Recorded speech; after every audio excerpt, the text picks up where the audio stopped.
വന്ന് വഖഫ് ബോർഡിന് ഇരിക്കാൻ സമയമില്ലാതായിട്ടുണ്ട്. കേസ് പുക്കാറ് തീർന്ന സമയമില്ല. ചില കുറുക്കന്മാർ കൂടിന് ചുറ്റും ചുറ്റിക്കറങ്ങുന്നത് അറിയാഞ്ഞിട്ടോ മനസ്സിലാകാഞ്ഞിട്ടോ അല്ല, സമയം മോശമാണ്. അലറി വിളിച്ചാൽ പോലും ആള് കേൾക്കുമെന്നോ കാവൽക്കാർക്ക് ഓടി വരാൻ ബോധമുണ്ടാവുമെന്നോ യാതൊരു ഉറപ്പുമില്ല.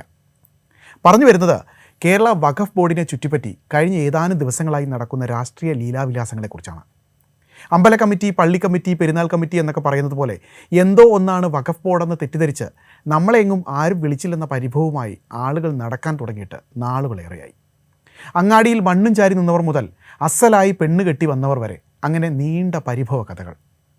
ഒടുക്കം കേരള വഖഫ് ബോർഡിൽ മുസ്ലിങ്ങളല്ലാത്ത 2 അംഗങ്ങളെ ഉൾപ്പെടുത്താത്ത സങ്കടത്തിൽ BJP നേതാവ് ഷോൺ ജോർജാണ് ഹൈക്കോടതിയെ സമീപിച്ചത്. പൊതു താൽപ്പര്യ ഹർജിയായിരുന്നു. പൊതുജനങ്ങൾക്ക് വലിയ താൽപ്പര്യമുള്ള വിഷയമാണ്. 2025 നിയമ ഭേദഗതി പ്രകാരം മുസ്ലിങ്ങളല്ലാത്ത കുറഞ്ഞത് 2 അംഗങ്ങൾ വഖഫ് ബോർഡിൽ വേണമെന്നാണ് വ്യവസ്ഥ. ഈ 2 അംഗങ്ങളുടെ ഒഴിവ് നികത്താതെയാണ് പിണറായി വിജയൻ സർക്കാർ വഖഫ് ബോർഡ് പുനഃസംഘടിപ്പിച്ച് ഉത്തരവിറക്കിയത്. മുസ്ലിങ്ങളല്ലാത്ത 2 അംഗങ്ങളെ നാമനിർദ്ദേശം ചെയ്യാൻ ഉത്തരവിടണമെന്നായിരുന്നു ഷോൺ ജോർജിൻ്റെ നിഷ്കളങ്കമായ ആവശ്യം. വെറും പൊതു താൽപ്പര്യം അല്ല എന്ന് ആർക്കെങ്കിലും തോന്നിയാൽ അതല്ല എന്ന് തന്നെ. ഹൈക്കോടതിയിൽ കേസ് നടന്നപ്പോൾ സർക്കാർ വക്കീൽ നൽകിയ സത്യവാങ്മൂലത്തിൽ പറഞ്ഞത് എന്താണെന്നറിയാമോ? അതെ, നിലവിലെ വഖഫ് ബോർഡ് ഘടനയിൽ ചില നിയമപരമായ പോരായ്മകളൊക്കെ ഉണ്ട്, അത് ഞങ്ങൾ ഉടനെ പുനഃസംഘടിപ്പിച്ചോളാം എന്നങ്ങ് അംഗീകരിച്ചു. ഇതിന് പിന്നാലെയാണ് ബോർഡ് നയപരമായ തീരുമാനങ്ങൾ എടുക്കുന്നത് വിലക്കി ഹൈക്കോടതി ഉത്തരവിറക്കിയത്.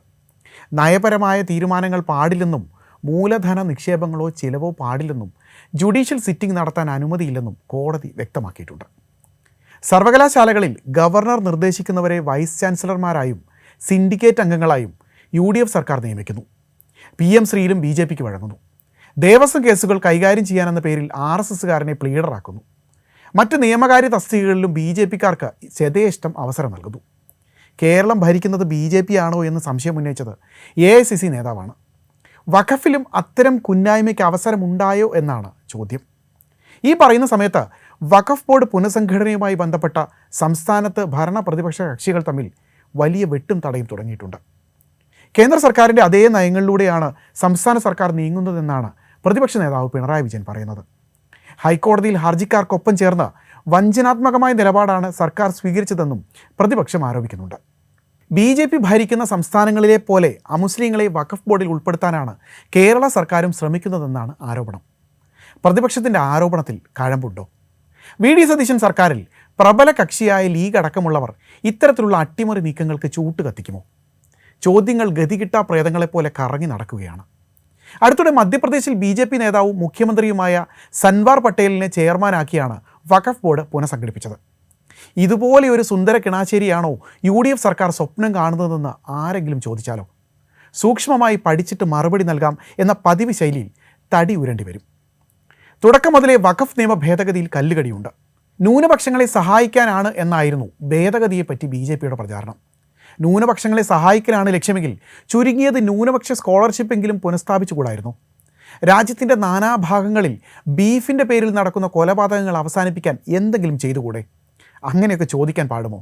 നമ്മളൊരു പുതിയ ജനാധിപത്യ രാജ്യമായി മാറുകയല്ലേ? ഇനി കാര്യത്തിലേക്ക് വരാം. UDFൽ കോടതിയിലൊന്ന്, മന്ത്രിസഭയിലൊന്ന്, നാട്ടുകാർക്കിടയിൽ മറ്റൊന്നെന്ന രീതിയിലാണ് അഭിപ്രായ പ്രകടനം. വഖഫ് ബോർഡിൽ അമുസ്ലിങ്ങളെ നിയമിക്കുന്നത് അംഗീകരിക്കില്ലെന്ന് മുസ്ലിം ലീഗ് സംസ്ഥാന ജനറൽ സെക്രട്ടറി PM സലാം പറഞ്ഞിട്ടുണ്ട്. ഒരു മതവിഭാഗത്തിൻ്റെ കാര്യങ്ങളിൽ മറ്റ് സമുദായങ്ങൾക്ക് അവസരം നൽകുന്നത് ശരിയല്ലെന്നും ദേവസ്വം ബോർഡിലോ ചർച്ചുകളിലോ മറ്റ് സമുദായങ്ങളിലോ വെക്കാത്തതുപോലെ വഖഫ് ബോർഡിലും മുസ്ലിങ്ങളല്ലാത്തവർ വരുന്നത് ശരിയല്ലെന്ന നിലപാടിൽ ലീഗ് ഉറച്ചു നിൽക്കുന്നുവെന്നുമാണ് സലാമിൻ്റെ വാക്കുകൾ.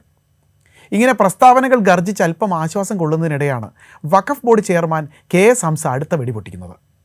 കോടതിയിൽ സർക്കാർ നൽകിയ സത്യവാങ്മൂലത്തിൽ പറഞ്ഞ കാര്യങ്ങളല്ല കോടതി മുറിക്കുള്ളിൽ സംഭവിച്ചതെന്നാണ് ഹംസ പറയുന്നത്. BJP നേതാവായ ഹർജിക്കാരനെ കോടതിയിൽ അഡ്വക്കേറ്റ് ജനറൽ പരസ്യമായി പിന്തുണയ്ക്കുകയാണ് ചെയ്തതെന്നും ഇത് വഞ്ചനയാണെന്നും ഹംസ സങ്കടം പറയുന്നുണ്ട്. ആര് കേൾക്കാൻ? സംസ്ഥാന വഖഫ് ബോർഡും വഖഫ് ബോർഡ് അംഗം ഉമർ ഫൈസിയും ഹൈക്കോടതി വിധിക്കെതിരെ സുപ്രീം കോടതിയെ സമീപിച്ചിരിക്കുകയാണ്. ഹർജി അടുത്തയാഴ്ച കോടതി പരിഗണിക്കുമെന്നാണ് വിവരം. എന്തായാലും ഹൈക്കോടതി ഉത്തരവ് വന്നതോടെ വഖഫ് ബോർഡിൻ്റെ ഭരണ ചുമതല പൂർണ്ണമായും സർക്കാരിൻ്റെയും വഖഫ് വകുപ്പിൻ്റെയും കീഴിലായിരിക്കുകയാണ്. കഴിഞ്ഞ വർഷം ഭേദഗതി ചെയ്ത 1995 വഖഫ് നിയമപ്രകാരം ബോർഡ് പുനഃസംഘടിപ്പിക്കണമെന്നാണ് ഹൈക്കോടതി ഉത്തരവിൻ്റെ ആകെത്തുക. നിലവിൽ 9 അംഗങ്ങളുള്ള ബോർഡിൻ്റെ അംഗബലം ഇതോടെ 11 ഉയരും.